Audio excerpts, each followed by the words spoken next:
नमस्कार, आप देख रहे हैं स्टेट टुडे न्यूज। मैं हूं आपके साथ हर्षिता। आइए करते हैं खबरों से शुरुआत।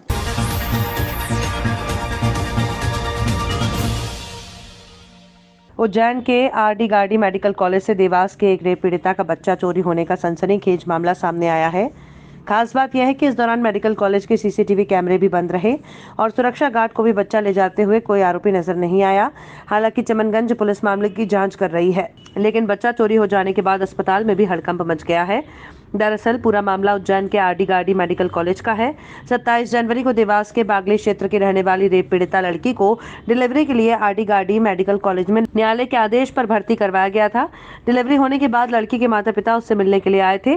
बीती रात लड़की के साथ मां और बालिका सुधार गृह के अटेंडर राधा वर्मा रुकी हुई थी। चमनगंज पुलिस ने बताया कि सुबह 4 बजे लगभग रेप पीड़िता का बच्चा चोरी हो गया। सूचना मिलने के बाद पुलिस पहुंची और मामले की जांच में जुटी हुई है। 2-2:30 बजे रात तक बच्चा था सर। और 2-2:30 बजे रात को जब बच्चा रोया है ना, तो मैंने उनको आवाज़ दी इसकी मम्मी को कि बच्चा रो रहा। तो उसकी मम्मी उठ के गई है, और मैं तो बाजू ही में थी। तो बच्चे को दूध पिलवाया गया। वो बच्चे ने बाथरूम कर ली थी और लेटरिन भी कर ली थी। तो उसके कपड़े वपड़े चेंज करे, पोतड़े उतड़े बदले, और उसके बाद बच्चे को दूध पिला के माँ के बाजू में सुला दिया गया जी। सुबह 4 बजे के लगभग। जी हाँ। किस तरीके से आपको जानकारी लगी कि बच्चा नहीं है, क्या हुआ था? तो हमारे बाजू में एक बेड था, एक महिला थी, उसको लड़की हुई थी। तो जैसे ये बच्चे को हमने सुलाया है दूध पिलवा के, और थोड़ी देर बाद वो बच्चा रोने लग गया। जी। तो हमने बोला कि ये इसको चुप करा बोले। तो उनके वो 3 महिलाएं थी उनके साथ। तो उसकी जो माँ थी बच्चे की, उसने मेरे को बताया कि इसको टीका लगाया, जो जन्मजात का टीका लगता है, इसी कारण 1-1.5 घंटे तक वो बच्चा रोया। तो हम यही समझ रहे हैं कि इसका बच्चा रोया है। और वो महिलाएं भी जग रही थी, वो भी जग रही थी। तो हम ऐसे साल ओढ़ के लेटे हुए थे। फिर 4 बजे के दौरान करीब मैं उठी, और मैंने उस लड़की को बोला कि बेटा तू उठ के बच्चे को दूध पिला दे, अपने बच्चे को, क्योंकि हम लोगों को ड्यूटी रहती है बच्चों को दूध पिलवाना, माँ को याद दिलाना। तो मैं बच्चे के पास गई और वो माँ उठ के बैठी है। तो फिर मैंने उसका वो कम्बल हटा के देखा, तो वहाँ बच्चा नहीं था सर। तो मैंने उससे पूछा कि बच्चा कहाँ है, तो बोलती मारे कहीं मालूम बच्चा कहाँ है। मैंने सर अस्पताल वालों को जानकारी दी और तुरंत अपनी अधीक्षिका मैडम को फ़ोन किया अपने इस मोबाइल से। मैंने डॉक्टर से बोला, नर्सों से बोला, तो डॉक्टर दोनों जो वहाँ की अस्पताल के स्टाफ तो मेरे ऊपर चिल्लाने लगे। अच्छा।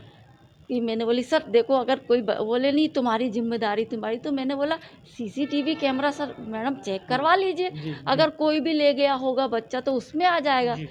तो वो सब मुझे ही चिल्लाने लग गए। अच्छा है। नहीं सर, और सिक्योरिटी गार्ड भी वहाँ पे ऊपर बहुत देर के बाद आए, जो गार्ड होंगे ना, वो देर के। और उस वार्ड में के बाहर कोई सिक्योरिटी गार्ड नहीं था। रात में कोई गार्ड नहीं था? जो सिक्योरिटी गार्ड है वो नीचे ही थे सर, ऊपर कोई नहीं थे। कोई रास्ते भी है जो गश्त लगाते हैं ना, वो कोई भी नहीं थे। रास्ते भी वहाँ पर 2 हैं, तो उसमें प्रसिद्धीकरण में हाँ सर, 2 रास्ते, एक पीछे की तरफ जाता है और एक आगे की रात जाता में है। दोनों खुले रहते हैं? अब ये मुझे तो नहीं मालूम सर, ये क्योंकि मैं तो हम बच्चे के पास ही रहते हैं और बाथरूम जाते हैं। अब ये रात में खुले रहते, ये बंद रहते, ये सर मुझे नहीं पता। आपका नाम और पद बता दीजिए। सर मेरा नाम श्रीमती राधा बर्मन है और मैं शासकीय बालिका गृह में केयर टेकर हूँ। रेप पीड़िता विक्टिम है लड़की, जो देवास ज़िले के बागली थाना क्षेत्र की रहने वाली है। ये यहाँ पे 27 तारीख को एडमिट हुई थी। इस लड़की की डिलीवरी का पूरा समय हो गया था, तो यहाँ इसको एडमिट किया गया था। ये लड़की न्यायालय के आदेश से बालिका सुधार गृह उज्जैन में रखी गई थी। अपने माता पिता के साथ नहीं जाना चाहती थी। जब डिलीवरी हो गई यहाँ पे, तो 3 दिन बाद इसके माता पिता मिलने के लिए आए थे यहाँ पे। तो कल रात में उसकी माँ और बालिका सुधार गृह की एक अटेंडर राधा वर्मा यहाँ पे रात में रुकी थी। सुबह 4 बजे के लगभग इनका बच्चा गुम हो गया, जिसकी सूचना मिलने पर हम लोग भी आए हैं यहाँ पे और जांच पड़ताल कर रहे हैं। सर यहाँ पर हॉस्पिटल में सिक्योरिटी की आपने जांच की, किस तरह की आपको निमित्ताएं मिली, क्या यहाँ पर दिखने में? सिक्योरिटी के नाम पर यहाँ पे कोई सीसीटीवी वगैरह नहीं है, और जो सिस्टम लगे हुए हैं वो इतना काम भी नहीं कर रहे हैं, पूर्ण रूप से बंद हैं। विगत 2 सालों से यहाँ पे सीसीटीवी सुरक्षा पूरी तरह से ठप है। और व्यक्तिगत सुरक्षा के रूप में भी केवल मेन गेट के ऊपर एक अटेंडर रहता है, और उसे भी कोई जानकारी नहीं है। और अस्पताल में आने जाने के कई रास्ते हैं जहाँ से कोई भी व्यक्ति आना जाना कर सकता है। फिर भी हम लोग प्रयास कर रहे हैं कि बच्चा हमको मिल जाए शीघ्र से शीघ्र। सर प्राथमिक स्तर की जानकारी में तो किस प्रकार से सर किन पे शक जताया जा रहा है और किन को क्या क्या की जानकारी? अभी केवल संदेह के रूप में उसके माता पिता से ही पूछताछ कर रहे हैं, क्योंकि निकट संबंधी से पूछताछ करने से ही आगे लिंक मिल सकती है हम लोगों को, तो उन्हीं से बातचीत कर रहे हैं। उसके बाद फिर वार्ड के अन्य लोगों से और सुरक्षा कर्मियों से और स्टाफ वाले लोगों से बातचीत की जाएगी। अब्दुल्लागंज विकासखंड में नल जल योजना के अंतर्गत 40 ग्रामों में काम चल रहा है। 50% पूर्ण होने की ओर है। कई ग्राम के लोग पीने के जल को लेकर परेशान ना हो, इसको ध्यान में रखते हुए सरकार के द्वारा गांव-गांव में घर घर पानी पहुंचाने का काम किया जा रहा है। अब्दुल्लागंज ब्लॉक में पीएचई विभाग के अंतर्गत 40 ग्रामों में कृत्यानी कम्युनिकेशन ग्रुप के द्वारा नल जल योजना का ये कार्य किया जा रहा है। उनके द्वारा किए गए काम से ग्रामीणों में अत्यंत खुशी का माहौल है। कुछ ग्रामवासियों ने तो घर घर जल मिलने की खुशी में देश के प्रधानमंत्री मोदी जी को पत्र लिखकर उन्हें धन्यवाद भी प्रेषित किया। अब्दुल्लागंज ब्लॉक के अंतर्गत नूरगंज, अमोदा, बड़वाई, चिगरिया, विनेका, चपला सिर, आशापुरी, गैलपुर, सिमरोदा, कुम्हड़ी, पीपलिया, गोली ग्रामों में नल जल योजना का कार्य पूर्ण हो चुका है। वहीं गोहरगंज, देहरी, नीमखेड़ा, भोजपुर, बरखेड़ा, करमोदा, नांदौर, समनापुर, पड़ोनिया, रेसलपुर, मेंदुआ आदि ग्रामों में भी नल जल योजना का कार्य प्रगति पर है। कृत्यानी कम्युनिकेशन ग्रुप के इंजीनियर जितेंद्र डगोरे ने बताया कि नल जल योजना का कार्य हो हम शीघ्र ही पूरा कर ग्रामवासियों को जल के लिए भटकने नहीं देंगे। आप अपना नाम क्या सर? मेरा नाम है जितेंद्र डडोरे। किस पद पे कर रहे हैं आप काम? मैं हूँ site engineer, project manager, Krityani group communication. यहाँ पे जो आप जल नल जल योजना के हिसाब से जो काम करवा रहे हैं, तो आपके अंडर में ही काम हो रहा है? जी जी, हमारे अंदर में हो रहा है। तो इसकी थोड़ी डिटेल बताइए सर। ये कार्य माननीय प्रधानमंत्री मोदी जी जो जल जीवन मिशन का जो कार्य उनका चल रहा है 2019 से लेकर 2024 के लास्ट प्रोजेक्ट है जी। इसके अंतर्गत हमें जो है हर घर में पानी पहुंचाना है। नल जल योजना के अंतर्गत जहाँ में किसी कमी ना हो, सबको पर्याप्त रूप से पानी मिले।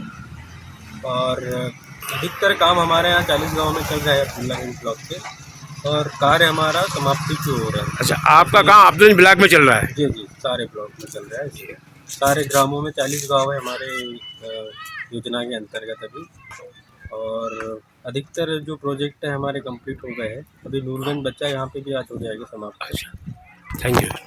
जबलपुर अनुसूचित जाति जनजाति अधिकारी कर्मचारी संघ जाक्स के जिलाध्यक्ष योगेश चौधरी ने बताया कि संघ के प्रांतीय आह्वान पर संघ के प्रांतीय उपाध्यक्ष अजय सोनकर के नेतृत्व में अपनी विभिन्न मांगों को लेकर महामहिम राज्यपाल और मुख्यमंत्री महोदय और प्रमुख सचिव मध्य प्रदेश शासन के नाम कलेक्टर जबलपुर को ज्ञापन सौंपा गया।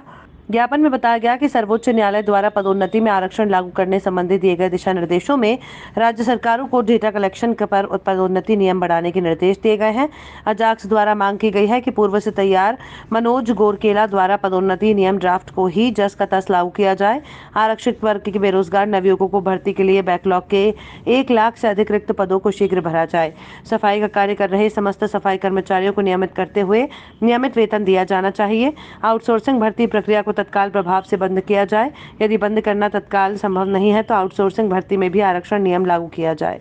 आज मध्य प्रदेश अनुसूचित जाति जनजाति अधिकारी एवं कर्मचारी संघ अजाक्स प्रांतीय कार्यालय के तत्वावधान में और उनके निर्देश अनुसार आज हम पदोन्नति में आरक्षण को लेकर जो हमारे साथ माननीय सर्वोच्च न्यायालय द्वारा छलावा किया गया है, उसका विरोध प्रकट करने के लिए हमने आज 5 जगह ज्ञापन दिया है। माननीय कलेक्टर महोदय के द्वारा महामहिम राज्यपाल महोदय, माननीय मंत्री महोदय मध्य प्रदेश शासन, मुख्यमंत्री महोदय, सचिव मध्य प्रदेश शासन भोपाल, अपर सचिव मुख्य सचिव मध्य प्रदेश शासन भोपाल, ये माननीय कलेक्टर साहब के नाम से हम ये ज्ञापन सौंप रहे हैं। ये 5 जगह मध्य प्रदेश के सोशल काउंसिल में माननीय सर्वोच्च न्यायालय के अधिवक्ता श्री मनोज गोरकेला द्वारा बनाए गए पदोन्नति नियम को शीघ्र लागू करने के संबंध में आज हमने संगठित होकर ये ज्ञापन सौंपने जा रहे हैं। और अगर ये हमारी मांगें शीघ्रता से पूरी नहीं हुई तो हम इस चरणबद्ध तीन जगह आंदोलन करेंगे। क्या मांगे हैं आप लोगों की? मांगे हमारी जो सर्वोच्च न्यायालय में जो हमने पिटीशन दायर की थी और हमारी 23 पिटीशनें लगी थी, उसमें विचार नहीं किया गया और पूरी बात मध्य प्रदेश शासन और केंद्र के ऊपर ये बात सौंपी गई है कि आप अपने हिसाब से राज्य और केंद्र पदोन्नति में आरक्षण जारी करें।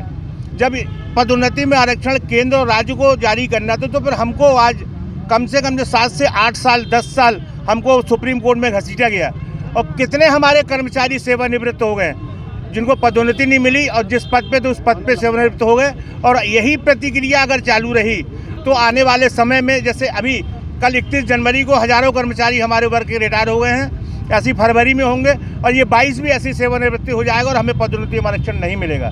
इसका हम पुरजोर विरोध करते हैं और शासन से मांग करते हैं कि अति शीघ्र ही शीघ्र हमारे पदोन्नति में आरक्षण दिया जाए, जिसे पहले की भांति दिया जा रहा था। लगभग मध्य प्रदेश जबलपुर में कितने होंगे ऐसे इनको पदोन्नति? मध्य प्रदेश में कम से कम नहीं तो 70 से 80 हज़ार कर्मचारी हैं जिनको पदोन्नति से वंचित हैं। नाम?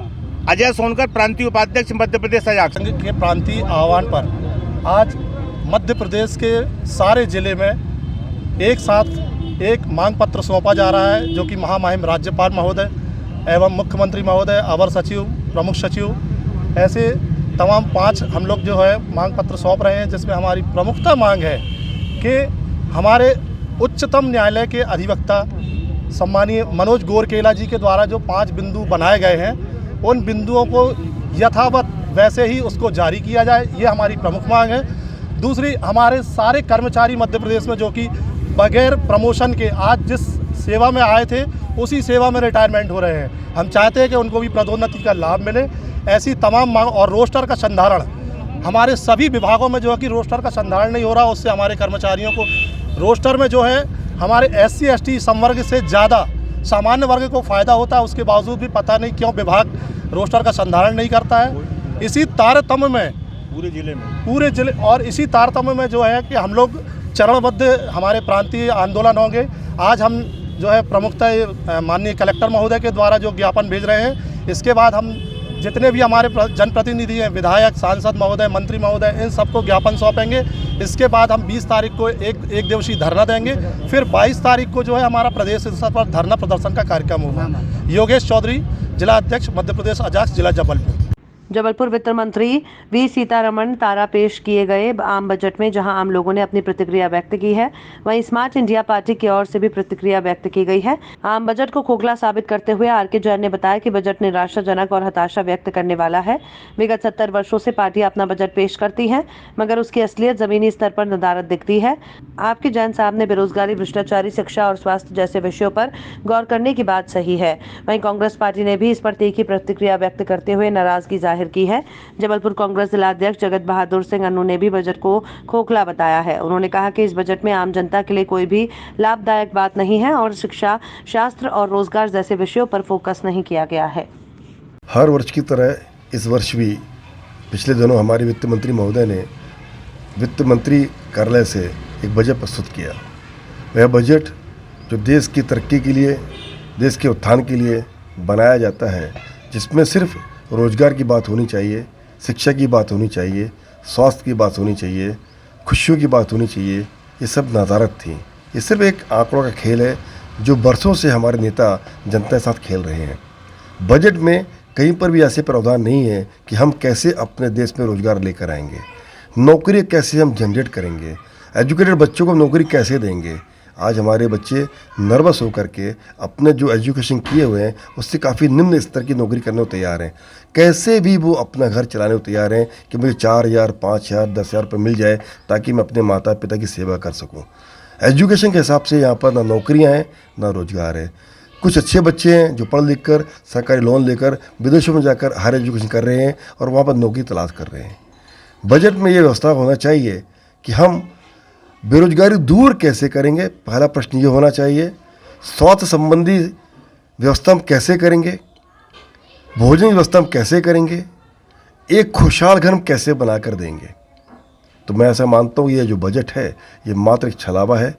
70 सालों से पिछली सरकारें भी हमें सिर्फ प्रलोभन दे रही हैं, बजट के नाम पर हमको मात्र एक गुमराह कर रही हैं, हमें सही रास्ते पर ना ले जा रही ना वो ले जाना चाहते हैं। R.के. जैन, SIP। वर्षों से निराशाजनक बजट, आम बजट जो हमारे देश का आता है वही आया है। किसी को लाभ नहीं है, किसी को राहत नहीं है। बात इनकम टैक्स की हो, चाहे गरीब वर्ग की हो, चाहे हमारे किसी भी जाति की बात करें, या हम हमारे जो सक्षम लोग हैं सिर्फ उनको इसमें छूट देने की बात की गई है। हमारे जो उद्योगपति हैं उनको लाभ देने की बात की गई है। हमारे देश की जो संपत्तियां हैं उनको कैसे बेचना है, कैसे गिरवी रखना है, सिर्फ उसकी बात की जा रही है। और झूठे आंकड़े पेश करके ये बताया जा रहा है कि हमारे देश की आर्थिक स्थिति अच्छी है। अगर आर्थिक स्थिति हमारे देश की अच्छी होती तो हमारे देश की जनता को लाभ होता।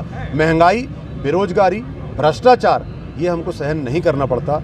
इतना बोगस बजट, इतना निराशाजनक बजट इसके पहले भी निराशाजनक आए, परंतु इस बार का बजट सबसे ज़्यादा निराशाजनक है। यह देश के लिए बहुत घातक है और भारतीय जनता पार्टी इस देश के लिए बहुत घातक पार्टी सिद्ध हो चुकी है। आज ग्राम हनुमंतिया में आदिवासी छात्रा के साथ साहिल मंसूर खान के द्वारा छेड़छाड़ के मामले को लेकर और अवैध अतिक्रमण को लेकर जयस प्रदेश अध्यक्ष लाल सिंह बर्मन, हिंदू जागरण मंच, टिंकू मालवीय, बजरंग दल और आदिवासी समाज ने एसडीएम महोदय को उचित कार्यवाही के लिए ज्ञापन सौंपा।